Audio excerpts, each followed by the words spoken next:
नमस्कार दोस्तों, मैं अर्श वारवाल आपका स्वागत करता हूं हमारे वॉफ्ट चैनल में। तो आज हम बात करने वाले सीबीडीसी के बारे में, क्योंकि अभी क्रिप्टो इंडस्ट्री जो इंडिया में है एक और नया स्टेप लेने जा रही है। तो आरबीआई की तरफ से एक नई अपडेट आई है सीबीडीसी के बारे में, और इसी के साथ हम डिस्कस करने वाले शिबा इनू के बारे में, क्योंकि शिबा इनू का जो बर्न रेट है वो बहुत ज़्यादा बढ़ा दिया गया है। और शिबा इनू के मेटावर्स के बारे में भी कुछ अपडेट्स हैं जो आपके साथ में शेयर करने वाला इस वीडियो में। तो वीडियो को पूरा देखते रहना। अभी से लाइक कर दो, लेकिन अगर हमारे चैनल पर पहली बार आए हैं तो वॉफ्ट चैनल को सब्सक्राइब करके बेल आइकन दबा लीजिए। बाकी अपडेट्स आपको हमारे टेलीग्राम के ऊपर मिलती रहेंगी। वॉफ्ट ऑफिशियल सर्च कर सकते हैं या फिर आपको लिंक मिल जाएगा डिस्क्रिप्शन में।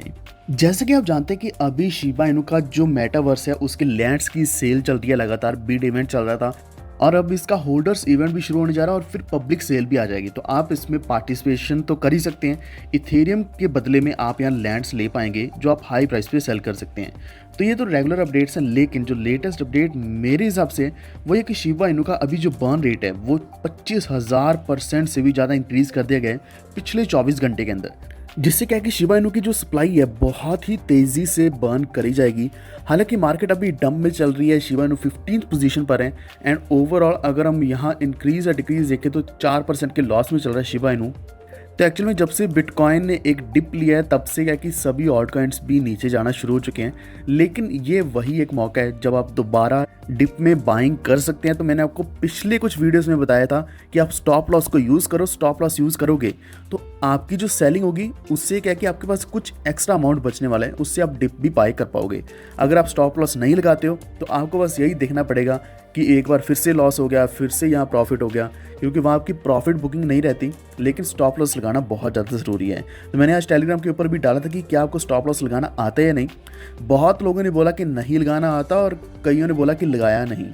तो अगर आपको नहीं लगाना आता है तो नीचे कमेंट जरूर करना। मैं नेक्स्ट वीडियो में आपको बता दूंगा कि आपने स्टॉप लॉस कैसे लगाना है और स्टॉप लॉस से आप किस तरीके से ज़्यादा अपना पैसा बचा सकते हैं और लॉस होने से बचा सकते हैं। तो ये बात को साइड पे रखें। अगर हम शिबा इनू की बात करें तो अभी बहुत अच्छा मौका है, यहाँ पे भी आप बाइंग कर सकते हैं, क्योंकि आने वाले दिनों में शिबा इनू अपना मेटावर्स के बेसिस पर और वैसे भी ओवरऑल ये जो प्रोजेक्ट है फंडामेंटली बहुत ज़्यादा स्ट्रांग हो चुका है, आपको एक अच्छा प्रॉफिट दे सकता है। इसी के साथ अगर हम बात करें सीबीडीसी के बारे में, तो जो आरबीआई के डिप्टी गवर्नर हैं टी रविशंकर, तो उन्होंने कहा है कि जो क्रिप्टो करेंसीज जितनी भी गोल्ड बेस्ड हैं या डॉलर बेस्ड हैं या फिर उनके पैक्ड जो करी गई हैं जिनकी वैल्यू फिक्स रहती है, वो बहुत बड़ा थ्रेट है क्रिप्टो करेंसीज के लिए भी, इवन रुपीज़ के लिए भी।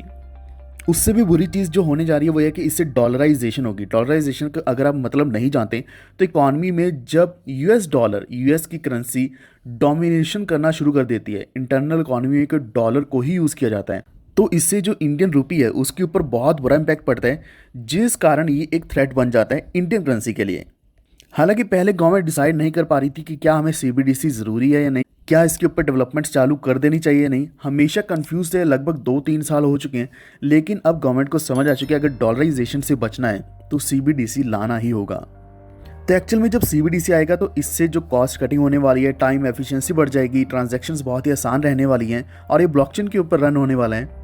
तो जनरली क्या है कि क्रिप्टो करेंसीज को एज ए थ्रेट माना जाता है इकॉनमी के लिए, लेकिन जब स्टेबल कॉइन्स की बात आती है, स्पेशली जब यूएसडीटी की बात करें, यूएसडीसी की बात करें या फिर कुछ गोल्ड बेस्ड होते हैं, तो वो बहुत बड़ा थ्रेट है। जैसे कि अगर हम टेस्ला की बात करें, उन्होंने स्टार्टिंग में तो बोल दिया था कि वो क्रिप्टो करेंसीज को एक्सेप्ट करने वाले हैं, लेकिन उसके बाद उन्होंने खुद ही वॉलेटिलिटी को देखते हुए खुद मना कर दिया कि हम क्रिप्टो करेंसीज को एक्सेप्ट नहीं करेंगे। हालांकि अभी उन्होंने डॉजकॉइन को एक्सेप्ट किया, लेकिन वो कुछ ही मर्ज के ऊपर अलाउ किया है, ना कि टेस्ला गाड़ी आप डॉजकॉइन के द्वारा खरीद सकते हैं। तो अगर सीबीडीसी आ जाता है तो रविशंकर का कहना यह है कि जो 17 लाख करोड़ से लेकर 30 लाख करोड़ तक की जो करेंसी है डिमोनेटाइजेशन के बाद इंडियन इकॉनमी में अभी जो रोटेट हो रही है, तो सीबीडीसी आने से इसका जो कॉस्ट है वो कट हो जाएगी, जो एफिशिएंसी है बढ़ जाएगी, डिस्ट्रीब्यूशन बहुत आसान हो जाएगा और लिक्विडिटी बहुत ही आसान रहने वाली है, ईजिली लिक्विडेट कर पाएंगे। लेकिन सबसे बड़ी बात है कि इस वक्त गवर्नमेंट को ज़्यादा ब्लॉकचेन के बारे में जानकारी नहीं है, तो अभी सीबीडीसी को लाना, अभी इवन टेस्ट करना भी बहुत ज़्यादा मुश्किल हो चुका है उनके लिए। तो एटलीस्ट हमारे इंडिया के जो आरबीआई के गवर्नर, डिप्टी गवर्नर हैं, तो वो सीबीडीसी को लेकर थोड़ा सा अवेयर हैं और जल्दी लाना चाहते हैं, तो ये भी एक बहुत बड़ी बात है। वरना वो ऑल टाइम एक ही बात बोलते हैं कि हम टैक्स लगा देंगे या वो कर देंगे। तो जब भी सीबीडीसी आएगा इसका बहुत बड़ा असर पड़ेगा मॉनेटरी पॉलिसी के ऊपर, उसको अपडेट करना पड़ेगा कुछ बेसिस पॉइंट से, और जो क्रॉस बॉर्डर ट्रांजैक्शंस हैं वो भी बहुत कम हो जाएंगे, क्योंकि इसके बाद इन ट्रांजैक्शंस को ईजिली ब्लॉकचेन के ऊपर ट्रैक कर पाएंगे हम।